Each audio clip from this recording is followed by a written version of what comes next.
tomorrow, the 24th of Adar, is my 15th wedding anniversary.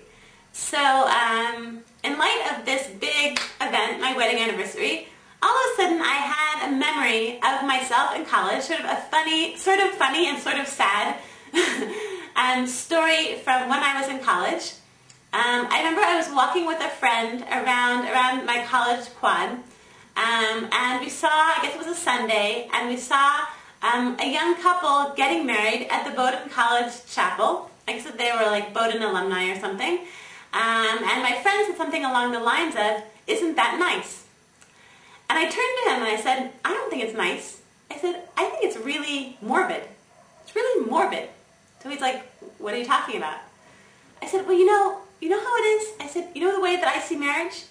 It's like you get married, and then you have kids, and then your kids get older, and then you get older, and then then before you know it, you're like a grandparent, and before you know it, you die." I said, it's like marriage. It's like it's like, let's say like you're on a train. Like marriage is just like a few stations before death. Then like you're on the train to like death, whatever. Okay. So I guess it goes without saying that I don't really feel that way anymore. I don't really feel like marriage is like a really morbid thing anymore.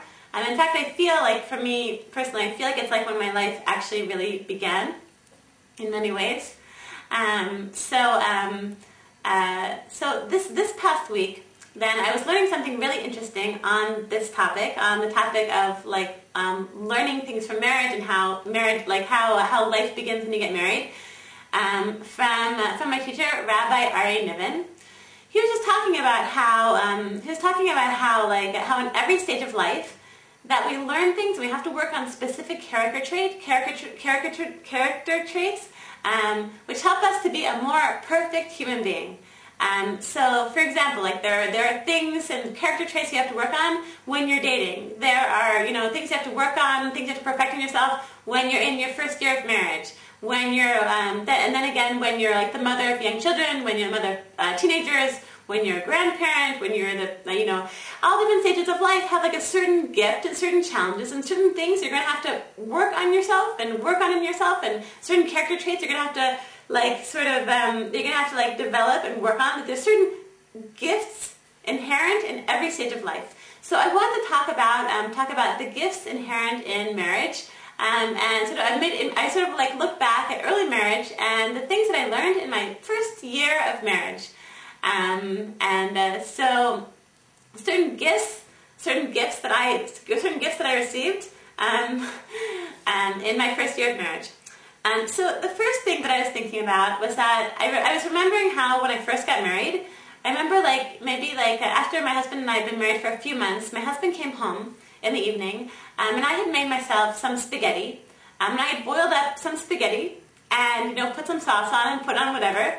And my husband said, "That looks yummy," and he left for me. And I was like, "Oh no, I only made for myself." That was the kind of person I was. I was incredibly self-absorbed. Just really, not that I was a bad person. I was very concerned, let's say, about people in the world, like the orphans in Africa, and worldwide suffering, and the threat of nuclear war and environmental disaster. But actually knowing how to take care of another human being, like my husband, or another, or a neighbor, or just doing kind things. Basically, I didn't know how to be considerate of another person who I actually knew. So that changed. Marriage really helped me to bring another person into my life and really consider his needs. Almost like I consider my own, I hope. Okay, so the next thing is that I remember my first year of marriage. So I was getting a master's at Hebrew University, and I would come back after a long day at the university, and I was also learning Torah at one place, and also I had a student job, and I also had an ulpan. I was learning Hebrew and all sorts of things. And I'd just come home late at night, and I'd be so tired. I remember that there would be this huge pile of dishes in the sink, and I'd look at them, but I'd be like, I'm too tired today. I'm just not going to do them.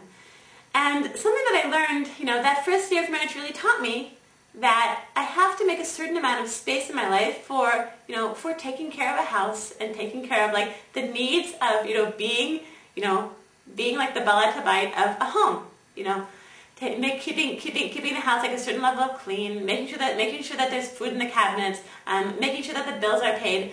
Those were things that, like, when I was single, like, I was just living, like, you know, I had a really, really messy apartment, I never paid my bills, but it was okay, like, things just, you know, worked out.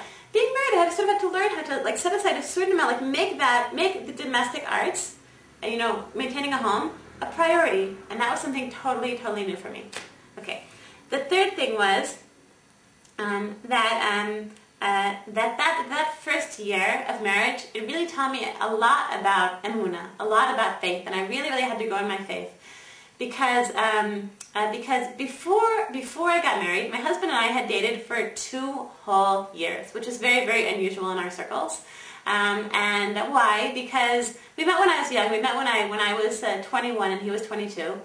And I was always like, should I marry him? Should I not marry him? Is he the one? Is he not the one? Should I marry him? Should I not marry him? Just going back and forth and back and forth and back and forth for 2 years.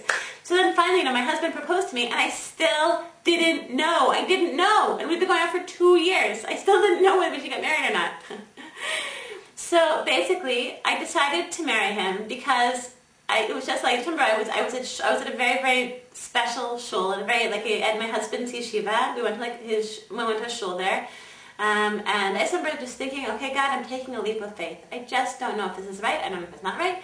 I just took a leap of faith, and really, thank God, it was the best decision I ever made in my whole life. Thank God. I remember then after that, so my husband, you know, we started thinking about, you know, we're married, we have children, and I was extremely, extremely nervous about having children. I had always, you know, been thinking of myself like as somebody who I was going to have like a very important career that was going to make very, very big impact on society and the world, and like being a mother didn't really work with that. And I didn't know how I was going to still have this huge career that I envisioned for myself that I never actually had, and how I was going to balance that with motherhood. And then my husband said to me, sometime during that first year of marriage, he said, you know, he said, you know, you're also, he said, now you're terrified of having a child. He said, and you were once also terrified of getting married. He said, you like being married, right? So I said, yeah, I like being married a lot. He said, well, who knows? Maybe, you know, now you're also terrified of being a mother. Maybe you'll also like being a mom. And that was it. That was it. Like, I decided, you know, okay, I took that leap of faith. We had a child. And, of course, as you can tell from my website, jewishmom.com, again, it's like one of the best decisions I ever made.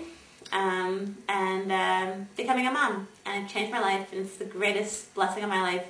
But it wouldn't have come about if I hadn't been able, like, that year, like, working on my emunah, working on faith, and working on just trusting that I don't have to be 100% in control all the time. You know, that I can a little bit let go of the reins a little bit of my life. A little bit, okay? Actually a lot. Okay. And sometimes that's a good thing. Okay, the last thing I want to talk about, it's something that I don't know if I learned it in that first year of marriage, but something that I learned subsequently.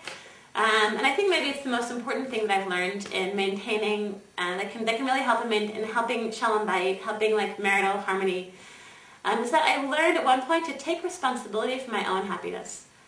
You know, I don't know why, but I thought, you know, that, you know, when I was a mother of young children, you know, my husband would come home after a very, very satisfying, you know, energizing day of teaching and working and learning Torah, and he would come home, and I'd just spend the whole day like with the kids and the house and the whatever. And he would come in the door like beaming and smiling and energized, and I'd be like, "Urgh!" And I'd be like angry at him. You know, like, why? You know, why is he so happy? Why doesn't he make me happy? And it's really funny. Like, now I don't really understand, but I guess there was some part of me like thought, okay, I'm married, and my husband's going to make me happy. You know, it's my husband's responsibility to make me happy and to make sure that my life is, you know, that I am satisfied and that. And if I wasn't, it was his fault. It took me a few years of marriage to realize that it's really, really not his fault. It's something that's really my responsibility. It's my responsibility to make sure that I am happy and make sure that, you know, that if I'm not feeling happy and if I'm not thriving and I'm feeling, you know, and I'm feeling like a lack of vitality in my life, it's my responsibility to sit down and really figure out like what changes I need to make in my life in order to make myself happy. It's not my husband's fault. And, you know, but if I'm not taking care of myself, it's not my husband's fault. And I can't, my husband, thank God, makes me very, very, very happy. But I've decided, but like at a certain point, like I realized I realized that I couldn't be dependent on him, or resentful of him if I was not feeling happy. And that I think was one of the biggest things that I ever learned, to points that can really help Shalom Bayit. Taking responsibility for your own happiness. So, okay, so I want to just bless all of us, that we should be blessed at Mei Vesrim until 120 with so much Shalom Bayit and so much joy in our lives as married women, and so much growth and simcha and all good things in our marriages. And I want to bless all of you with an amazing week.